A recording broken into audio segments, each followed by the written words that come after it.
Patrick Bet David himself is sitting right next to me. My man. How are you, my man? It's I'm good to see you. doing good. How you doing? I can't complain, man. I can't complain. First of all, how's life these days for you? Let me just get this straight, because we're sitting here in the aftermath of a presidential debate. You are unapologetic about who you're going to vote for, and you have been telling everybody and their grandparents, do you see what's going on the left, etc., etc. What has life been like for you over the last couple of weeks or so since that debate has taken place? Since that debate has taken place. Well, I mean, this is probably the most, if we were to talk about a, person who is the face of a league, okay, in sports, you're a sports guy, if you were to say, what is the worst performance the MVP or the face of the league has had in a finals game, in a fight where you're so disappointed, who would you say, right? And no matter who you ask, left, right, or center, everybody will tell you this is the worst performance we've ever seen in the history of any presidential debate. Doesn't matter who you put up there. Reagan versus Jimmy Carter? No. This is Barack Obama versus Mitt Romney, the first go round? Well, Romney got it the second go round, and then Romney on the third go round. I was on a flight one time with Bill O'Reilly from Burbank to Vegas, and this was an event he was doing back then, I think, with Mr. Just like, I don't know, whatever the time is when Romney and Obama are going back and forth. And I said, hey, what the hell happened? Romney had the lead in second debate. Third debate, he got all stopped. He says, because Romney got feedback from his marketing team that single women voters don't like the way they were hard on Obama on Benghazi. He took that counsel and he lost. He could have beaten Obama, but he didn't go strong on the third one. No, there's never been anything worse than what we saw here. We've never seen anybody show how being able to deliver a single message, allowing Trump to have that one hit to say, honestly, I'm not going to lie to you, I don't know what he just said, and I don't think he even knows what he said. So now the real thing is going to be how quickly the DNC is going to be able to replace.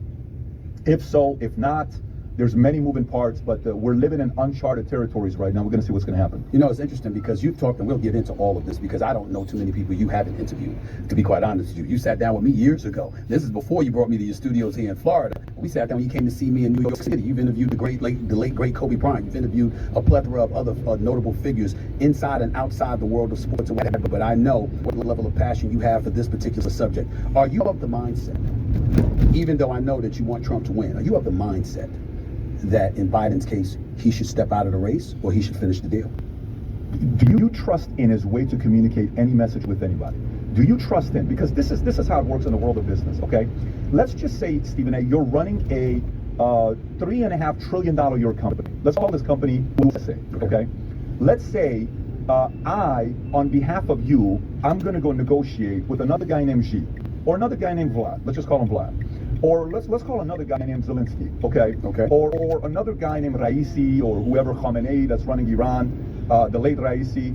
Would you trust Biden on behalf of you to go negotiate with any one of those guys? I don't think you'd say yes to that. I would. Exactly. So we are the owners of this country. We're the voters, right? We are voting for somebody on behalf of us to go negotiate in a favorable term for us. It's very simple. You have to negotiate favorable terms on the $200 billion we gave to Zelensky. You have to negotiate on favorable terms to put the fear in, Putin to not do what he's doing to, Ukraine. You have to put the fear in Xi.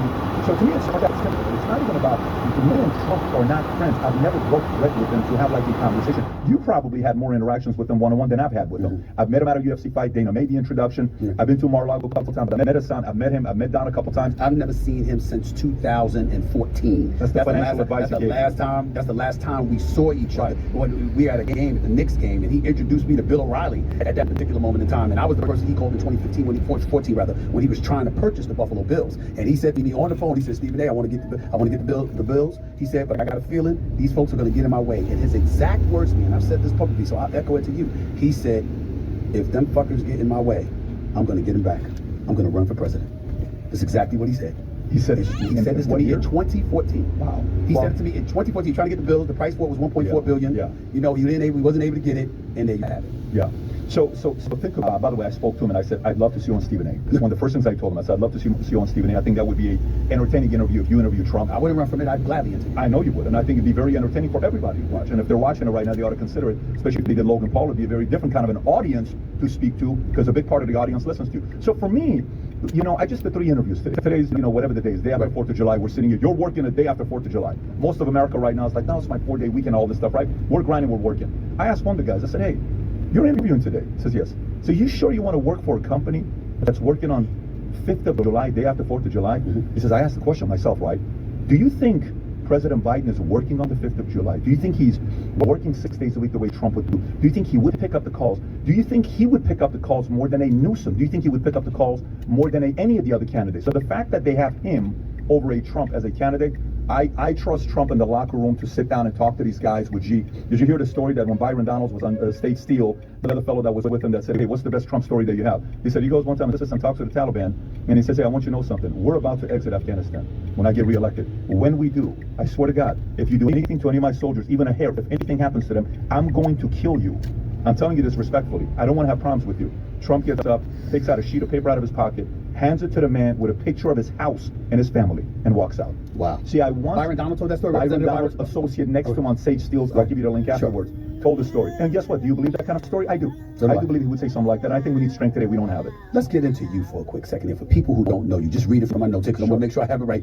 Immigrated to America when you were 10 years of age after your parents fled Iran as refugees during the Iranian Revolution. Is that correct? Yes. They were eventually granted U.S. citizenship. Of course, you joined the U.S. military, served in the 101st Airborne after high school. Is that correct? It is correct. Okay, so look at the Patriots. I see you. Launched PHP agency, an insurance, sales, marketing, and distribution company before you turned 30. Yep. Is that correct? Yes. So when you think about yourself as a person living here in America, as a guy, family fled from Iran, you're here in America, this American citizen that you are, this pride that you have. Talk to me about what your vision is of what America should be. What America should be. Okay, so Yes. take a look at this. You're the greatest guy in sports commentating ever, right? You're the GOAT. Everybody calls you the GOAT. I don't call myself I'm not saying that. you calling it. We get to say that. But you're the GOAT in the face of, if I want to find out what something happens with, hey, LeBron James contract 2 years, $102 million, and he didn't decide to take a lower contract to get, Paul, $104 million or whatever it is to get Paul George or DeMar DeRozan or any of these guys, and Klay Thompson at the option, they went elsewhere. What does Stephen A say about this? Oh, okay, got it. All right, I agree, disagree, but I want to know what you have to say, right? Okay. You're black. I'm Middle Eastern. Stephen A had a 1.8 GPA in high school. I don't think you had a 1.8 GPA in high school, but I had a 1.8 GPA in high school. Parents got a divorce to each other twice. They married, divorced, then remarried. I'm born, then they're divorced. Okay, that's my upbringing. My mother side, they were communists. My dad's side, they're imperialists. So they were both the same religion, but politically they were on the complete opposite ends. One side, my mom's side, they would say rich people are greedy. My dad would say poor people are lazy. So who's right, who's wrong, right? When I was 14 years old, I come home one day, and I asked my mom, I'm like, Mom, politically, what are we? She says, we're Democrats. I said, really? Yeah. Why are we Democrats? Because Republicans are for the rich and Democrats are for the poor. I said, no way. Yeah. I said, when I grow up, I want to be a Republican one day.